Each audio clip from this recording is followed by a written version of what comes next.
हा मेरा पति उल्टा हो गया। नहीं हुआ।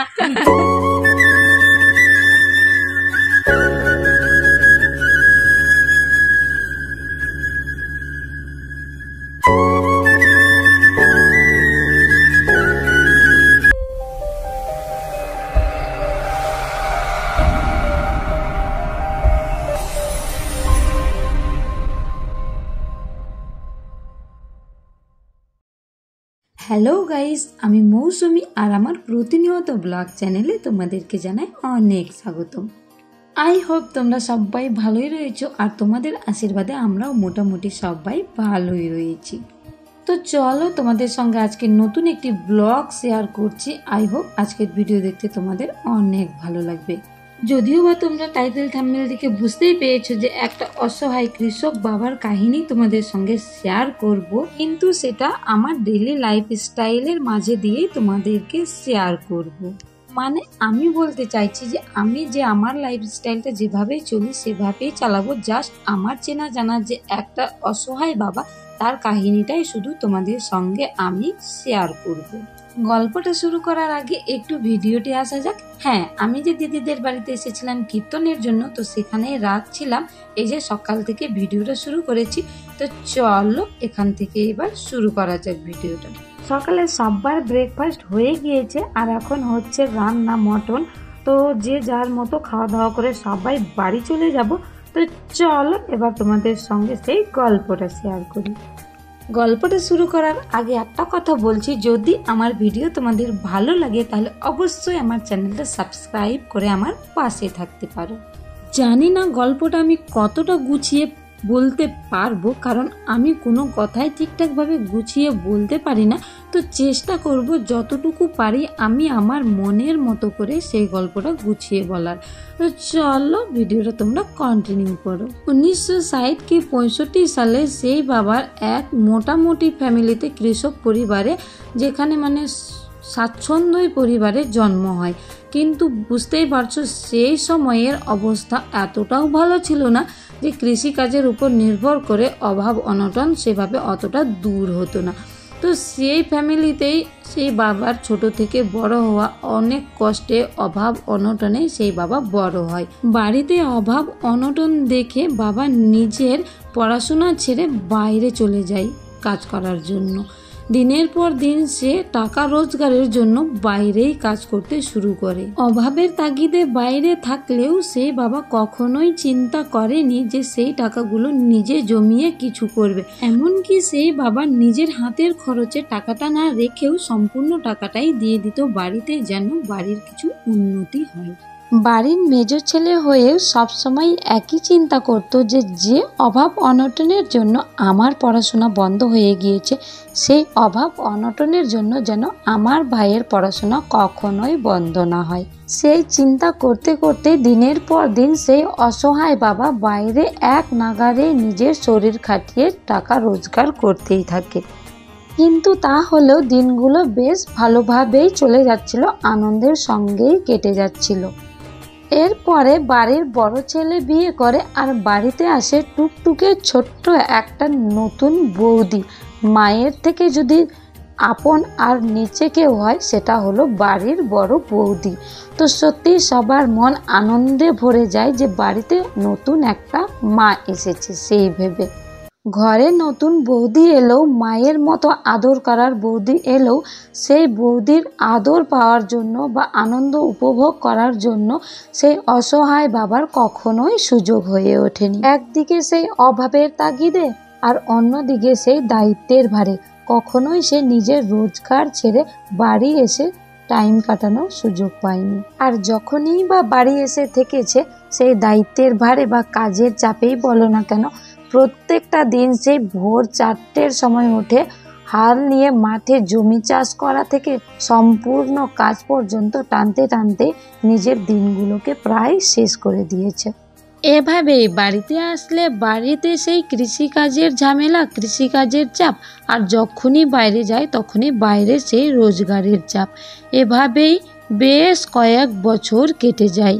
তখনও পর্যন্ত সেই বাবার দিনগুলো তবুও অনেকটাই আনন্দের ছিল। অনেকটাই স্বপ্ন নিয়েই বাঁচতে শুরু করেছিল। তারপরে সেই অসহায় বাবার জীবনে নেমে আসে হঠাৎ একটা বিশাল বড় অন্ধকার, যে অন্ধকারে একবার পড়ে গিয়ে বাবা নিজেকে প্রায় বিলুপ্তই করে দিয়েছিল। হঠাৎ করেই সেই অসহায় বাবার মা পৃথিবী ছেড়েই চলে যায়। আর সত্যি যাই বলো না কেন, পৃথিবীতে মা বেঁচে থাকলে সারা পৃথিবী যেন বেঁচে থাকে। আর একবার যদি মা হারিয়ে যায় তো পৃথিবীর সমস্ত মানুষ তোমাকে হারিয়ে দিতে পারবে। এই পৃথিবীতে মায়ের মতো করে কেউ তোমাকে আগলে রাখবে না, কেউ ভালোবাসবে না। দূর থেকে ভালোবাসা সবাই দেখাতে পারে, কিন্তু কাছের সেই মনের কথা বলা থেকে শুরু করে একটা মায়ের কোলে মাথা রেখে ঘুমানো পর্যন্ত সে দায়িত্বটা কেউই তোমার নেবে না, আর তোমার মনের দুঃখ কেউই বুঝবে না। সেই সময় সেই অসহায় বাবার মেন্টালিটি এত খারাপ হয়ে যায় যে দিনের পর দিন সে নিজের মাইন্ডটাকে চেঞ্জ করতেই পারছিল না, যে কিভাবে সে বাঁচবে, কি করবে। সেই চিন্তা করতে করতে অনেক কষ্টে নিজেকে সামলাতে পেরেছিল। এভাবেই বেশ কিছুদিন চলে যাওয়ার পরে সেই অসহায় বাবা নিজেকে অনেকটাই সামলে নিয়েছিল। আর নিজেকে সামলে নিয়ে সে একটাই চিন্তা করলো যে আমাকেও আমার সংসার গড়তে হবে। আর কতদিন এভাবে যাযাবরের মতো আমি ঘুরে বেড়াবো, তা না করে আমিও একটা নিজের সংসার গড়ি। মনে অনেক আশা নিয়ে, অনেক স্বপ্ন নিয়ে তখন সে নিজের একটা সংসার গড়ার স্বপ্ন দেখতে থাকে। সেই স্বপ্ন নিয়ে সে একটা কৃষক পরিবারের, একটা মধ্যবিত্ত পরিবারের মেয়েকে বিয়ে করে নিজের সংসার শুরু করে। মেয়েটা ছিল কিন্তু বাড়ির একমাত্র মেয়ে আর বাড়ির আদরের মেয়ে। বিয়ে করার কয়েক মাস বেশ ভালোভাবেই সংসারটা চলে যাচ্ছিল।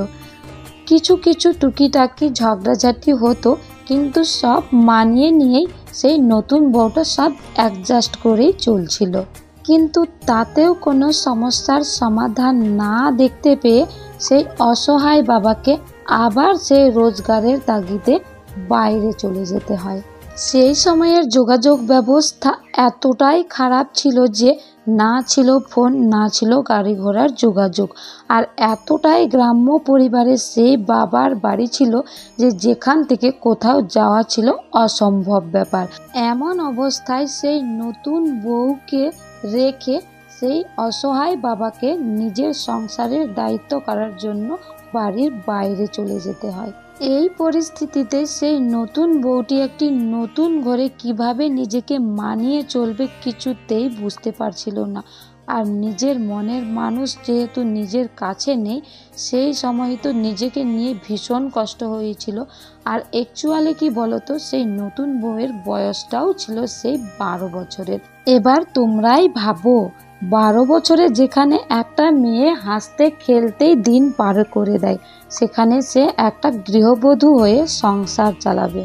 এমনকি মেয়েটা যেহেতু যৌথ পরিবারে জন্ম নিয়েছিল, সেখানে সে কোনো কাজই জানতো না, জাস্ট রান্না বান্না ছাড়া।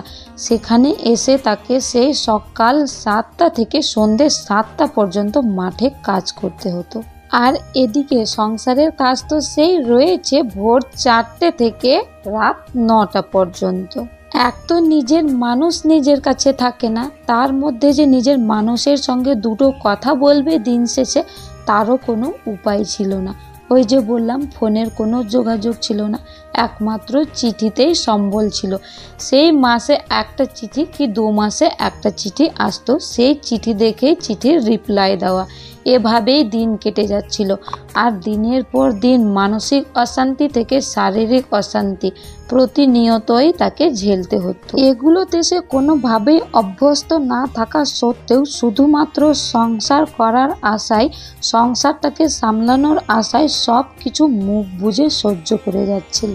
কিন্তু তাই বলে যে অসহায় বাবাটা বাইরে গিয়ে ভীষণ আনন্দে ছিল সেটাও না, সেও কিন্তু ভীষণ কষ্ট পাচ্ছিল। কারণ এমন অবস্থায় সে নতুন বিবাহিত স্ত্রীকে বাড়িতে রেখে বাইরে গিয়ে রোজগার করার আশায় থাকছে, সেটাও কিন্তু ভীষণ কষ্টের ছিল।